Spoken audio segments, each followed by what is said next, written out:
Hi, welcome to Essentials of Rock and Metal History. Today we're diving deep into the dark, uncompromising world of a man who bridged the gap between punk and heavy metal like no one else. There are some artists that you can't just talk about one album, and this is definitely the case for Glenn Danzig. From the horror punk beginnings of the Misfits to the heavy metal heights of Danzig 4, we're going on a 5-minute deep dive into the technical and historical evolution of the evil Elvis. Let's get started. It all started in Lodi, New Jersey. The Misfits weren't just a band, they were a self-contained DIY machine. Glenn founded Plan 9 Records to release their music, managing the Fiend Club and even hand-coloring shirts himself. In the studio, the sound was raw, urgent, and technically controlled. For the landmark Static Age sessions, they recorded 17 tracks on 2-inch multi-track tape in just a few days. Glenn often handled guitar overdubs himself when other members struggled, ensuring the sonic output matched his vision. He was using equipment like a 1957 Gretsch for that legendary feedback intro on Where Eagles Dare. This wasn't just punk, it was the birth of a meticulously crafted horror aesthetic that would influence generations of metalheads. After the Misfits dissolved on Halloween 1983, Danzig transitioned into Samhain. This was a profound sonic evolution. Darker, slower, and more ritualistic. On albums like Initium and November Coming Fire, the recording techniques became increasingly experimental. They utilized tape effects, such as recording bass through a high-speed tape echo and playing it back at normal speed to create a gloomy, underwater atmosphere. Glenn took a hands-on approach to every instrument, often re-recording drums or guitars himself to maintain that thick, gothic wall of sound.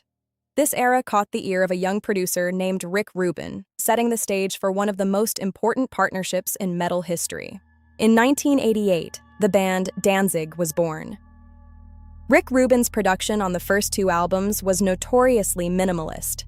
He famously stripped away the atmospheric layers Glenn had used in Samhain, focusing instead on dry recordings with almost no reverb.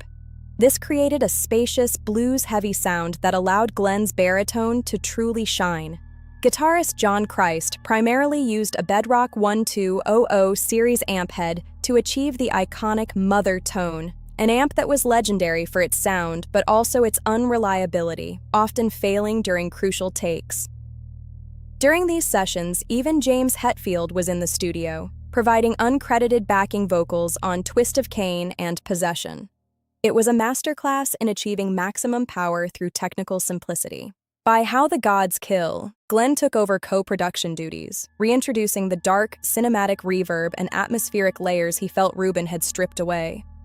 It was a massive, immersive sound that featured the incredible Geiger-inspired artwork, visually matching the record's intensity. This technical evolution peaked with the original lineup on Danzig 4, an album that experimented with industrial textures and jazz-influenced rhythms. Glenn's unwavering commitment to recording to analog tape first, even in the digital age, is what gives these albums their timeless, warm punch. He captures the energy of a live band in a room, a technical philosophy that separates true legends from digital replicas. From punk pioneer to writing for Roy Orbison and Johnny Cash, Glenn Danzig's influence is undeniable. He remains a unique force, proving that a meticulous DIY ethic and a commitment to analog sound can create a legacy that never fades. I want to hear from you. In this 5-minute deep dive, which era of Danzig's career resonates most with you? Is it the raw energy of the Misfits or the polished power of the first 4 Danzig albums? Share your favorites in the comments below. Don't forget to subscribe, like the video, and let me know which other essential metal icons we should cover next. Thanks for watching, Metalheads. See you in the next one.